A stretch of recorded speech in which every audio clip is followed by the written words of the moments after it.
اعوذ باللہ السمیع العلیم من الشیطان الرجیم من ہمزہ ونفخہ ونفثہ بسم اللہ الرحمن الرحیم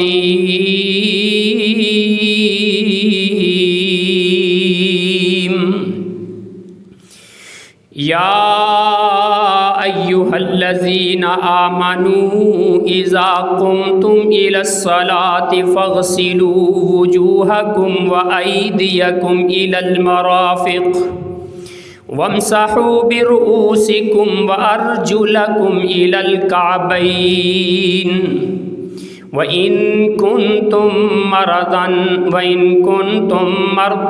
أَوْ عَلَىٰ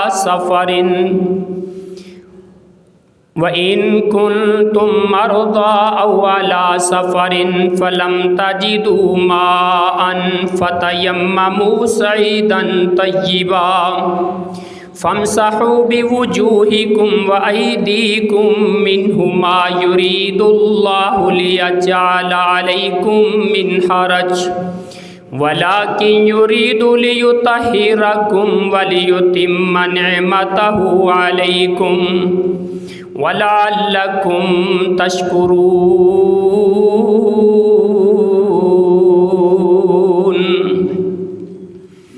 صدق اللہ العظیم۔ ہر قسم کی تعریفات اللہ جل جلالہ پوری کائنات کے خالق و مالک کے لیے۔ درود و سلام امام الانبیاء سید کائنات، پوری کائنات کے ہادی و مرشد جناب محمد رسول اللہ صلی اللہ علیہ وآلہ وسلم کی پاکیزہ مطہر ذات پر۔ آج کے خطبہ جمعۃ المبارک میں وضو کی کچھ فضیلتیں اور اس کے کچھ احکام آپ کے گوش گزار کرنا چاہتا ہوں۔ سردی کا موسم ہے، بس اوقات وضو کے معاملے میں ہم سستی کا شکار ہو جاتے ہیں اور ہمیں اس کی اہمیت کا اندازہ نہیں ہوتا۔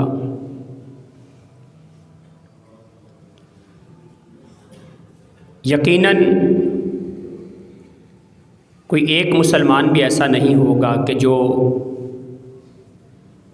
جانتا ہو کہ اس کا وضو نہیں اور پھر وہ نماز پڑھے، لیکن بسا اوقات سستی کا شکار انسان ہو جاتا ہے، وضو صحیح طریقے سے نہ کر پایا،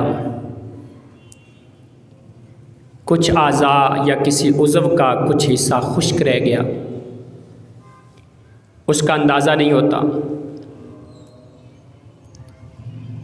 یا یہ بھی ہوتا ہے کہ وضو کے معاملے میں شریعت نے جو رخصت دی ہے، جو چھوٹ دی ہے، اس رخصت کا ہمیں علم نہیں ہوتا اور ہم ایک بے جا مشقت میں پڑ جاتے ہیں، مشکل میں پڑ جاتے ہیں۔ وضو کا معنی ہے التعبد للہ عز وجل بغسل اعضاء مخصوصۃ علی صفۃ مخصوصہ۔ وضو کا مطلب ہے کہ شریعت مطہرہ کے بتائے ہوئے طریقے کے مطابق اپنے چند اعضاء کو ثواب کی نیت سے دھو لینا۔ اس حوالے سے 3 لفظ استعمال ہوتے ہیں، ایک وضو، ایک وضو اور ایک وضو۔ ان تینوں میں فرق ہے۔ وضو کا مطلب ہوتا ہے کہ وہ برتن، جس برتن کے اندر ہم پانی ڈالتے ہیں، اور وضو کا مطلب کہ وہ پانی جس پانی کے ساتھ ہم وضو کر رہے ہیں، اور انسان کلی کرتا ہے، ناک میں پانی چڑھاتا ہے، اپنا چہرہ دھوتا ہے، بازو دھوتا ہے، اپنے پاؤں دھوتا ہے، سر کا مسح کرتا ہے، اس عمل کو وضو کہا جاتا ہے۔ احادیث کے اندر اس کی فضیلت بہت زیادہ بیان کی گئی ہے، اگرچہ بظاہر یہ عمل چھوٹا سا نظر آتا ہے، اور شاید ہم میں بہت سارے مسلمان ایسے ہوں گے کہ جو نماز کے علاوہ اس کی کوئی اہمیت نہیں سمجھتے ہوں گے، لیکن آپ رسول اللہ صلی اللہ علیہ وسلم کی احادیث سنیں گے تو آپ کو اندازہ ہوگا کہ صرف وضو کر لینا کس قدر عظیم ترین عمل ہے، یہ بہت بڑی عبادت ہے۔ اللہ تعالیٰ نے قرآن مجید میں سورہ المائدہ کے اندر تقریباً شروع میں یہ بیان کر دیا، اذا قمتم الی الصلاۃ فاغسلوا وجوہکم وایدیکم الی المرافق وامسحوا برؤوسکم وارجلکم الی الکعبین۔ اللہ تعالیٰ فرماتے ہیں کہ ایمان والو، جب تم نماز کے لیے کھڑے ہوتے ہو پھر اپنے ہاتھوں کو دھو لو، اپنے چہرے کو دھو لو۔ پورا وضو کا ایک سکیچ اور ایک طریقہ کائنات کے رب نے بیان کر دیا قرآن مجید کی آیت کے اندر، اور اس کے ساتھ تیمم کا طریقہ بھی بیان کیا۔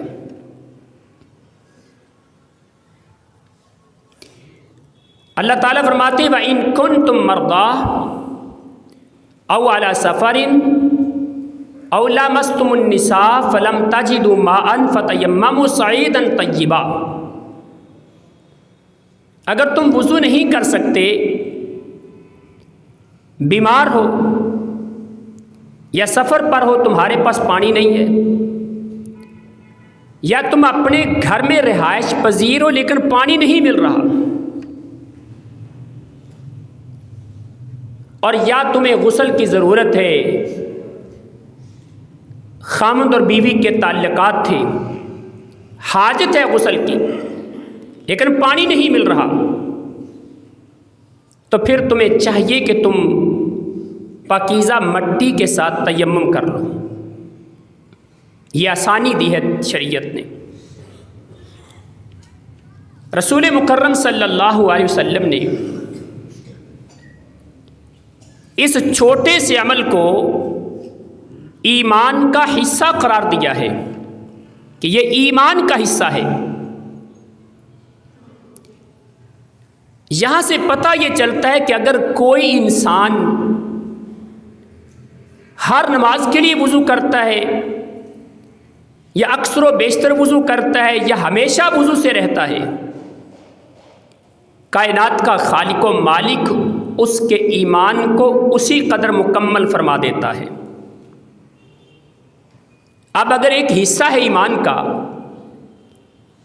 اگر ایک انسان 5 مرتبہ وضو کرتا ہے تو اس کو ایمان کے 5 حصے مل گئے، اور اگر وہی انسان ایک دن میں 10 بار وضو کرتا ہے تو اس کو ایمان کے 10 حصے مل گئے۔ یعنی کہ جتنی بار وضو زیادہ کرتا چلا جائے گا اس کا ایمان اسی قدر بڑھتا چلا جائے گا، ایمان مضبوط ہوتا چلا جائے گا۔ اب اپنے ایمان کی مضبوطی کے لیے بھی وضو کرنا ہمارے لیے بہت اہم مسئلہ ہے۔ ابو مالک الاشعری رضی اللہ تعالی عنہ بیان کرتے ہیں، صحیح مسلم کی روایت ہے،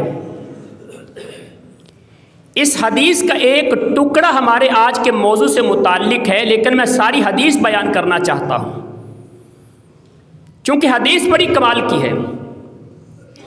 توجہ فرمائیے گا، پیغمبر کائنات علیہ السلام نے جو چیزیں اس حدیث کے اندر بیان کر دی ہماری زندگی کا منہج ہے،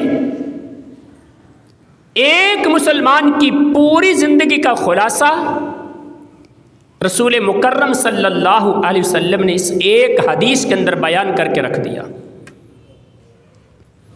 اللہ کے رسول فرماتے ہیں الطہور شطر الایمان، پاکیزگی اختیار کرنا، کپڑوں کی پاکیزگی، جسم کی طہارت، اپنی سوچ اور فکر کی طہارت اور وضو کرنا، یہ ایمان کا حصہ ہے۔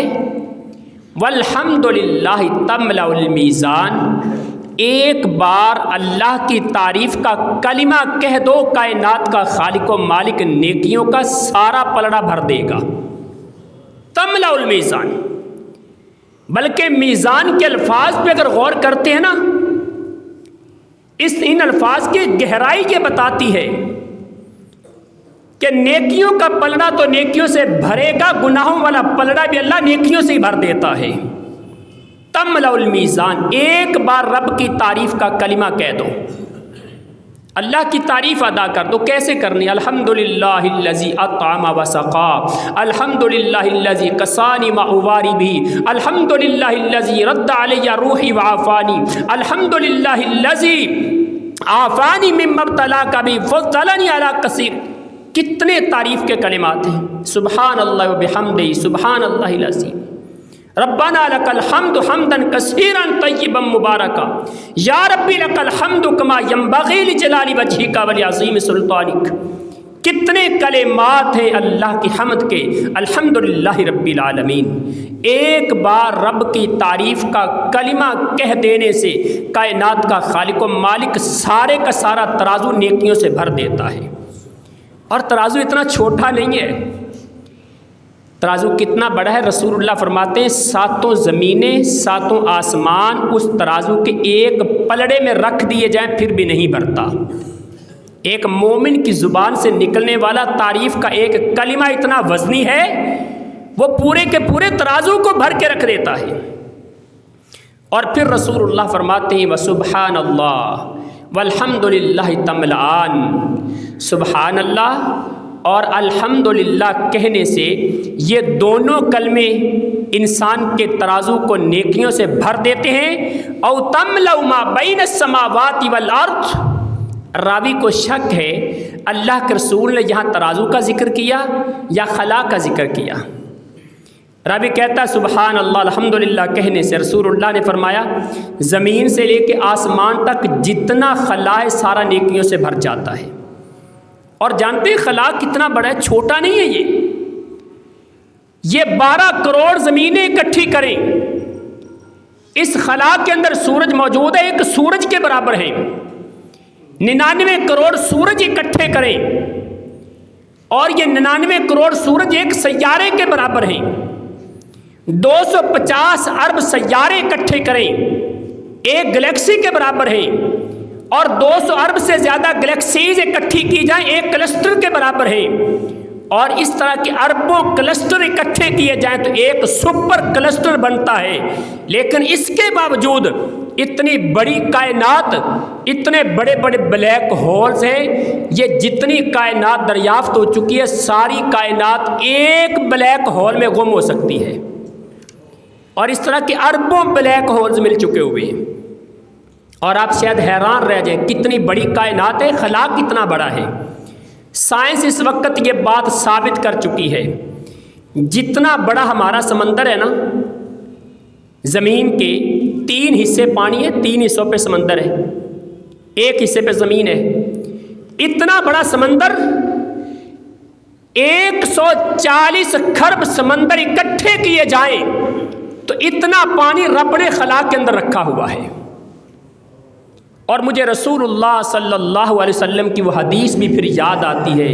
اللہ کے رسول نے صحابہ سے کہا تھا میرے صحابہ میں تمہیں حدیث منہال نہ سنا دوں؟ کہا اللہ کے رسول ضرور سنا دیں۔ فرمایا 7ویں آسمان پہ رب نے ایک سمندر بنایا ہے، ایک دریا بنایا ہے، اس سمندر کی گہرائی 700 سال کی ہے۔ 700 سال انسان سفر کرتا رہے تو اس سمندر کی گہرائی میں پہنچے گا۔ اللہ اکبر۔ لیکن سائنس اس وقت کائنات جتنا بھی کائنات کا دریافت کر چکی ہے نا، یہ صرف 4% ہے۔ 96% 96% ابھی کائنات کا پتہ ہی نہیں کائنات کتنی بڑی ہے۔ ایک بار سبحان اللہ کہنے سے، ایک بار الحمدللہ کہنے سے زمین سے آسمان کا سارا خلا نیکیوں سے بھر جاتا ہے۔ ایک مومن کی زبان سے نکلنے والے ایک کلمے کی طاقت اتنی ہے۔ لیکن اس مومن کو پتہ ہو تو پھر ہے نا، جس بندے کو اپنے اختیارات کا پتہ ہی نہ ہو وہ اپنے اختیارات استعمال کیسے کرے گا؟ آپ کسی کو ڈی پی او کی سیٹ پہ بٹھا دیں جا کے، اس کو ڈی آئی جی اور ڈی جی لگا دیں جا کے، اس بیچارے کو پتہ ہی نہ میں نے کرنا کیا ہے، میرے اختیارات کیا ہیں، تو وہ تو ملک کے لیے شرمندگی کا باعث بنے گا۔ مومن بھی اپنے لیے قیامت والے دن شرمندگی کا سامان اکٹھا کرے گا جب مومن کو یہ پتہ نہ ہو کہ اس مومن کی زبان کے اندر ایک کلمے کی طاقت کتنی ہے۔ اللہ اکبر۔ رسول اللہ صلی اللہ علیہ وسلم نے فرمایا والصلاۃ نور، قیامت کا دن ہوگا نماز تمہارے لیے نور ہوگی، روشنی ہوگی۔ یہدی لنورہ من یشاء، اور یہ نماز نور ہے نا، اللہ اس نور کی توفیق بھی اپنے بندوں کو عطا کرتا ہے۔ اگر تم نماز نہیں پڑھ رہے تو کرنے کی بات تو کوئی نہیں ہے، خالق کائنات نے تمہیں اس قابل سمجھا ہی نہیں کہ تم اللہ کے سامنے جھکنے والے بن جاؤ۔ والصدقۃ برہان، اور صدقہ دلیل ہے۔ قیامت کو اللہ کے سامنے نجات پانے کے لیے تمہارے پاس ایک پروف ہے، ایک ثبوت تمہارے پاس موجود ہے۔ آج صدقہ کرو گے، کل کائنات کے رب کے سامنے تم فائل پیش کر سکتے ہو، اللہ میری نجات کے لیے یہی صدقہ ہی کافی ہے۔ والصدقۃ برہان والصبر ضیاء، اور آج دنیا کی مشقتیں، دنیا کی مصیبتیں، آلام پریشانیاں، دکھ رنج تکلیف بیماریاں، ان پہ صبر کر لو، قیامت کا دن ہوگا، اللہ تعالیٰ اس وقت تمہیں ضیاء عطا فرمائے گا، روشنی عطا فرمائے گا۔ اس روشنی کی مدد سے انسان جنت میں داخل ہوگا۔ والصبر ضیاء والقرآن حجۃ لک او علیک، قرآن یا تو تیرے حق میں دلیل بنے گا یا تیرے خلاف دلیل بنے گا۔ حق میں دلیل کیسے بنے گا؟ اگر قرآن مجید کو پڑھا ہوگا نا، میں ساری بات نہیں کرتا، ایک سورت کی بات کرتا۔ رسول اللہ صلی اللہ علیہ وسلم فرماتے 30 آیات والی سورت جو انسان رات کو پڑھ لیتا ہے نا، قبر کے اندر یہ سورت اس کے لیے جھگڑا کرے گی۔ ایک سورت 30 آیات کی سورہ الملک ہے، اور اگر قرآن کو نہ پڑھا، اس قرآن مقدس سے رابطہ نہ رکھا، یہ قرآن تیرے اور میرے خلاف اللہ کی بارگاہ میں پیش ہوگا، اور رسول اللہ شکایت کریں گے۔ وقال الرسول یا رب ان قوم اتخذوا هذا القرآن مہجورا، اللہ میری اس امت نے قرآن مجید کو پیٹھ کے پیچھے پھینک دیا تھا، اس کے مطابق عمل نہیں کیا۔ قرآن یا تیرے خلاف دلیل بنے گا یا تیرے حق میں دلیل بنے گا۔ کل الناس یغدو فبائع نفسہ فمعتقها او موبقها، اللہ کے رسول فرماتے ہیں صبح کے ٹائم ہر بندہ ہی بیدار ہوتا ہے، لیکن صبح کے ٹائم بیدار ہونے کے بعد ہر بندہ ہی گھر سے نکلتا ہے، کوئی اپنے آپ کو ہلا کر بیٹھتا ہے، کوئی اپنے آپ کو اللہ کی غلامی میں دے دیتا ہے اور جہنم سے آزاد کر لیتا ہے۔ یہ انسانوں کے عمل کی بات ہے۔ عمل ایسا کرتا ہے کہ اس کا ایک عمل اس کی بربادی کا سبب بن جاتا ہے، اور کچھ انسان ایسے ہوتے ہیں ایک عمل کرتے ہیں ان کی کامیابی کا سبب بن جاتا ہے۔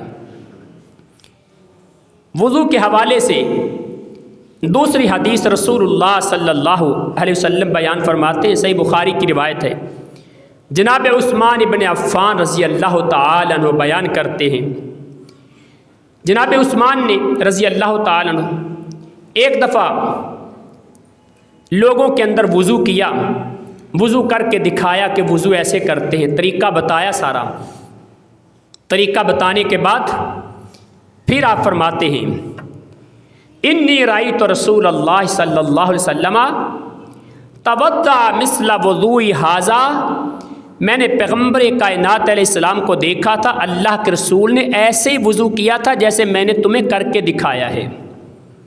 ثم قال من توضأ هكذا غفر له ما تقدم من ذنبه، پھر اللہ کے رسول نے فرمایا اس طرح وضو کرنے کے بعد جناب عثمان کہتے ہیں جیسے میں نے تمہیں وضو کر کے دکھایا اللہ کے رسول نے اسی طرح وضو کیا. پھر آپ نے صحابہ کرام سے کہا جس نے ایسا وضو کیا ایسا وضو کر کے اٹھے گا غفر لہ ما تقدم من ذنبہ، کائنات کا خالق و مالک اس کی پہلی زندگی کے سارے گناہ معاف کر دے گا صرف ایک وضو کرنے سے. وَإِنَّ خَيْرَ أَعْمَالِكُمْ الصَّلَاةُ، اور لوگوں یاد رکھ لو تمہارے اعمال میں بہترین عمل نماز کا عمل ہے. وضو کی فضیلت اتنی ہے صرف وضو کرنے سے اعمال گناہ سارے کے سارے معاف ہو گئے. اور تیسری فضیلت جو بندہ وضو کرنے والا نا وضو کی حفاظت کرتا ہے ہمیشہ وضو سے رہتا ہے زیادہ تر وضو سے رہتا ہے وضو کا اچھا خیال کرتا ہے صحیح طریقے سے وضو کرتا ہے رسول اللہ صلی اللہ علیہ وسلم نے اس کے ایمان کی گواہی دی ہے. اللہ کے پیغمبر فرماتے ہیں ابن ماجہ کی روایت ہے امام البانی اس کو صحیح بیان کرتے ہیں رسول اللہ کے غلام جناب ثوبان بن مالک رضی اللہ تعالی عنہ بیان کرتے ہیں قال رسول اللہ صلی اللہ علیہ وسلم استقیموا ولن تحصوا، لوگوں سیدھے سیدھے چلا کرو نیکیاں گن گن کے شمار کر کے نیکیاں نہ کیا کرو. اور پھر فرمایا وَاعْلَمُوا أَنَّ خَيْرَ أَعْمَالِكُمُ الصَّلَاةُ، یاد رکھو کہ تمہارے اعمال میں بہترین عمل نماز کا عمل ہے. وَلَا يُحَافِظُ عَلَى الْوُضُوءِ إِلَّا مُؤْمِنٌ، اور وضو کی حفاظت صرف وہی کرتا ہے جس کے دل میں ایمان ہوتا ہے. اور جس کے دل میں ایمان ہوگا وہ وضو کی حفاظت کرے گا، جو وضو کی حفاظت کرے گا وہ مومن ہوگا. دونوں لازم و ملزوم ہے. وضو کی حفاظت کا مطلب کیا ہے؟ اس کا پہلا مطلب وضو صحیح طریقے سے کرنا تاکہ کوئی عضو خشک نہ رہ جائے، پانی کی زیادتی اس میں نہ ہو جائے اور 3 بار سے زیادہ نہ کیا جائے. وضو اسی طریقے سے کیا جائے جس طریقے سے رسول اللہ نے کر کے دکھایا ہے. اور وضو کی حفاظت کا دوسرا مطلب یہ ہے کہ وضو کو ہمیشہ یاد رکھا جائے کہ وضو جب خراب ہو گیا ٹوٹ گیا انسان دوبارہ پھر وضو کر لے. اور یہ نہیں ہونا چاہیے کہ شک میں پڑا ہوا پتہ نہیں میرا وضو ہے گاسی کہ نہیں ہے گاسی، چلو نماز پڑھ رہے ہیں وضو تو ہوئے گا ہی نا، شک میں پڑھ رہی ہے. مومن یہ کام نہیں کرتا. رسول اللہ فرماتے ہیں وضو کی حفاظت کرنے والا مومن انسان ہے. اور چوتھے نمبر پہ وضو کرنے سے اللہ تعالیٰ جنت واجب کر دیتے ہیں. عقبہ بن عامر رضی اللہ تعالی عنہ کی روایت ہے، صحیح مسلم کی حدیث ہے کانت علینا رعایت الابل، اونٹ چرانے کی ذمہ داری ہماری لگی ہوئی تھی. اللہ کے پیغمبر نے ہماری ذمہ داری لگائی تھی کہ تم نے اونٹ چرانے کرنے، اونٹوں کا خیال کرنا ہے. بیت المال کے اونٹ تھے، یا دوسری روایت کے مطابق سفر میں تھے اور سفر میں جو صحابہ کرام کے اونٹ تھے ان کی نگرانی کرنا ہے. جناب عقبہ کہتے ہیں فکانت نوبتی، ایک دن میری باری تھی اونٹوں کو چارہ کھلانے کی، پانی پلانے کی، ان کی دیکھ بھال کرنے کی میری باری تھی. فروحتها بعشی، میں شام کے ٹائم اونٹوں کے کام کاج سے فارغ ہو کے واپس آیا.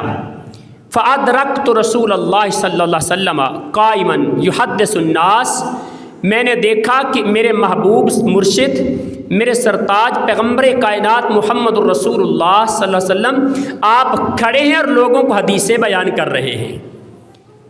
آج وہ لوگ جو بڑے آرام سے حدیث کا انکار کر دیتے ہیں نا، صحابی کتنے پیار سے کہہ رہے ہیں یحدث الناس، اللہ کے رسول لوگوں کو حدیثیں بیان کر رہے تھے. فادرکت من قولہ، میں نے اللہ کے رسول صلی اللہ علیہ وسلم کی زبان سے جو الفاظ سنے، جب میں پہنچا تو پیغمبر کائنات اس وقت کیا بیان کر رہے تھے؟ اللہ کے رسول صلی اللہ علیہ وسلم اس وقت بیان کر رہے تھے ما من مسلم یتوضأ فیحسن وضوءہ ثم یقوم فیصلی رکعتین مقبل علیہما بقلبہ ووجہہ الا وجبت لہ الجنہ. اللہ اکبر.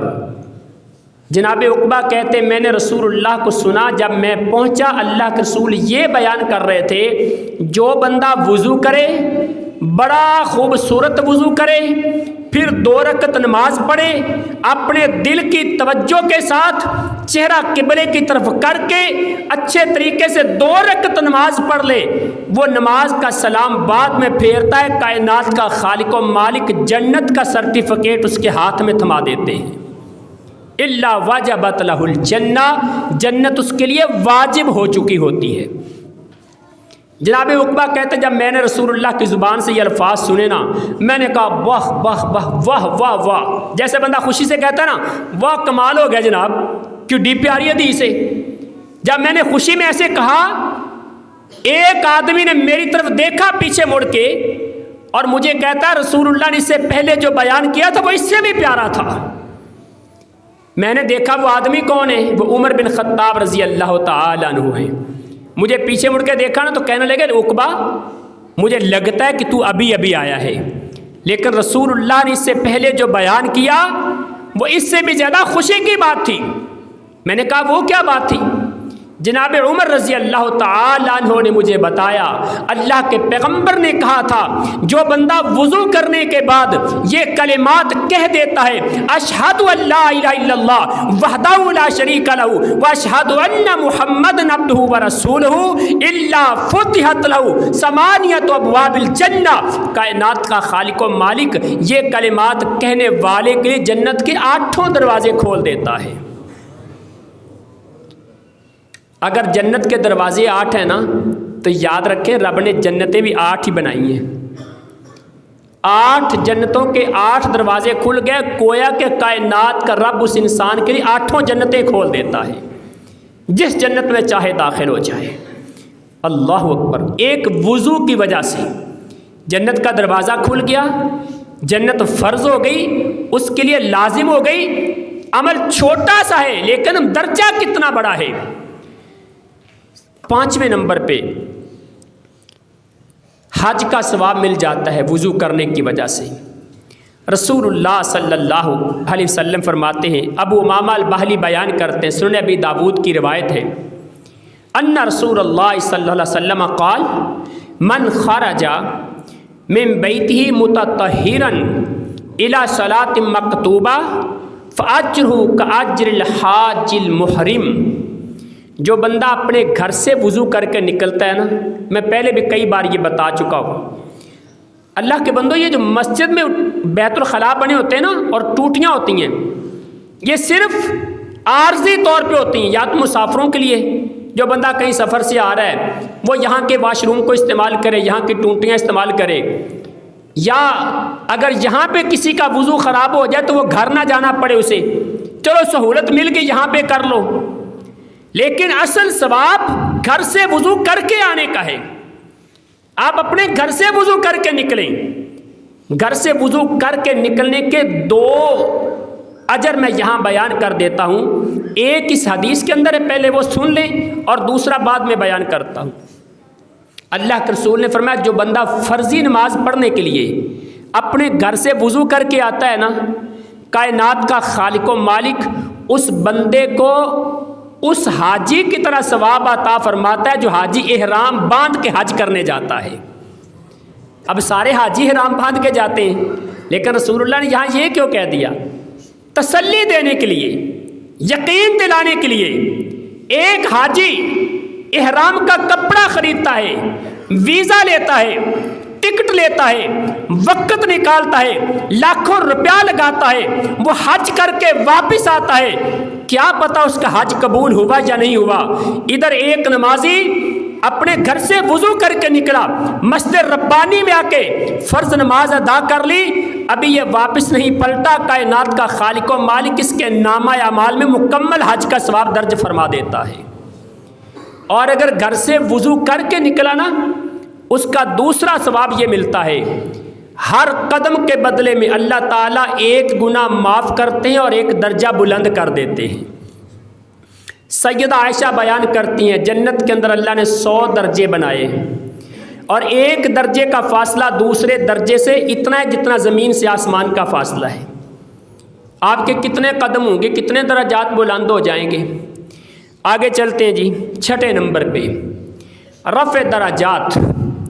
اگر انسان وضو کرتا ہے نا، اللہ تعالیٰ وضو کرنے کی وجہ سے اس انسان کے درجات بلند کر دیتا ہے۔ رسول اللہ صلی اللہ علیہ وسلم نے صحابہ کرام سے کہا، الا ادلکم علی ما یمحو اللہ بالخطایا ویرفع بالدرجات۔ میرے صحابہ کیا تمہیں ایسا عمل بتا دوں، ایسی نیکی بتا دوں جس نیکی سے اللہ تمہارے گناہ بھی معاف کر دے، تمہارے درجے بھی بلند کر دے؟ قالوا بلا یا رسول اللہ۔ صحابہ کرام نے کہا کیوں نہیں، اللہ کے رسول ضرور بیان کریں۔ آپ علیہ الصلوۃ والسلام نے پھر 3 عمل بیان کیے۔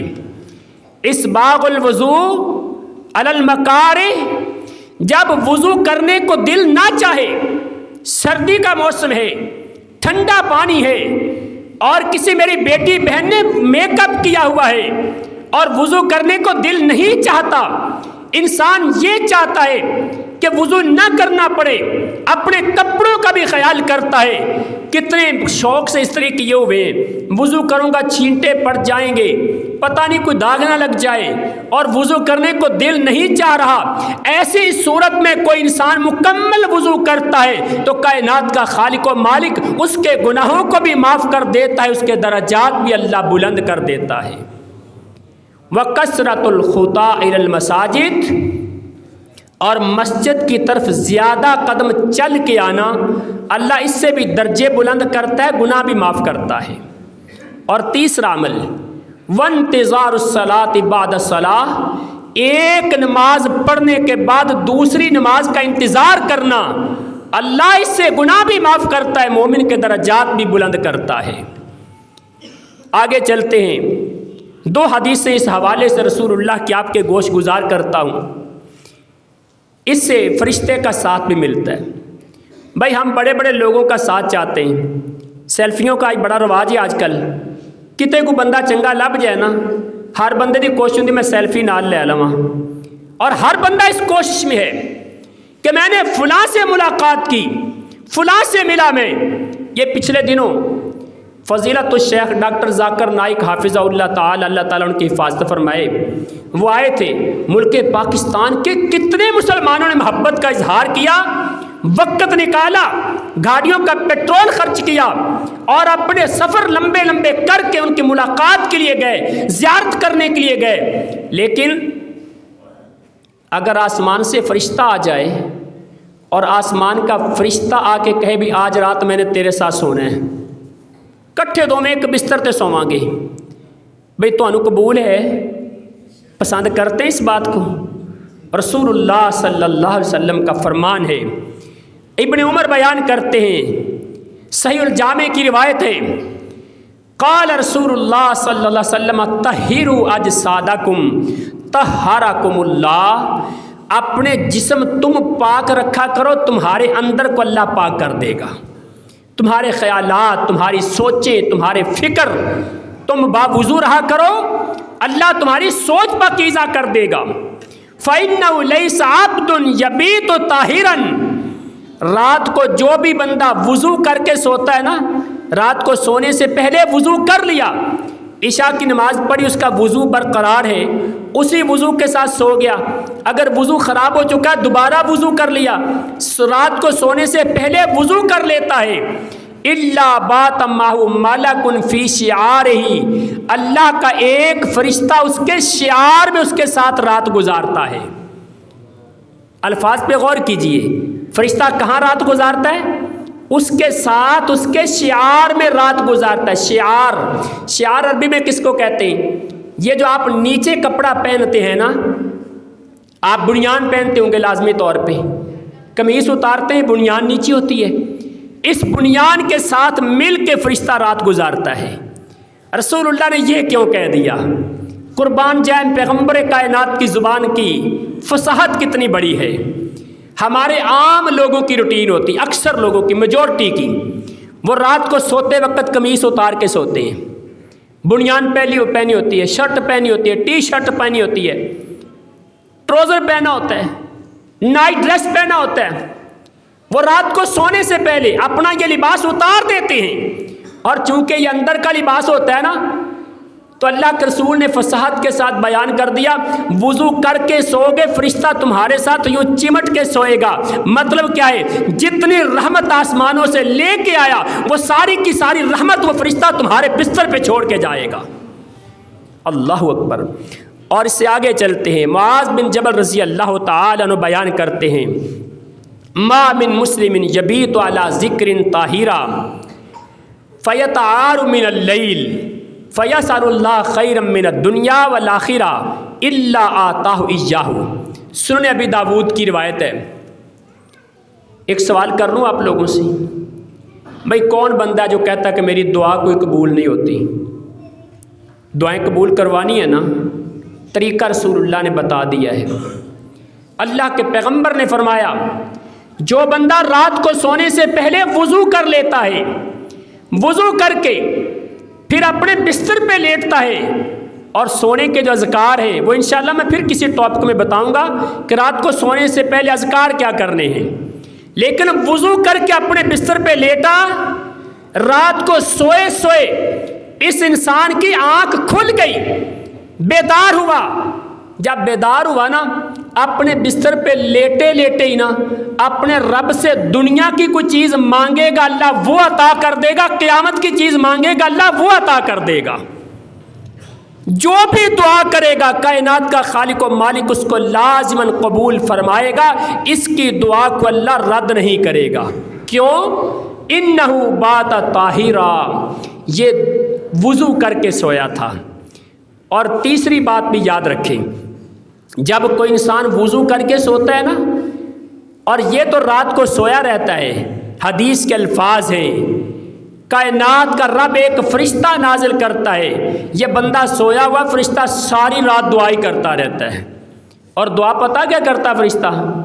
اللہم اغفر لہو، اللہم اغفر لہو، اللہم ارحمہ، اے اللہ اس بندے کو معاف کر دے، اس پہ اپنی رحمتیں نازل کر دے۔ اور جب رات کو بیدار ہو کے یہ بندہ خود دعا کرتا ہے نا، یہ دعا کرتا ہے فرشتہ اس کے ساتھ آمین کہتا ہے، لیکن شرط ہے کہ سونے سے پہلے وضو کیا ہوا ہو۔ اللہ تعالیٰ سے دعا ہے کائنات کا خالق و مالک ہمیں اس چھوٹے سے عمل کو بھی اپنی زندگی کا منہج بنانے کی توفیق سے نوازے، اور اپنے اس عمل پر ہمیشگی کی توفیق سے نوازے۔ اقول قولی ھذا واستغفر اللہ لی ولکم ولسائر المسلمین۔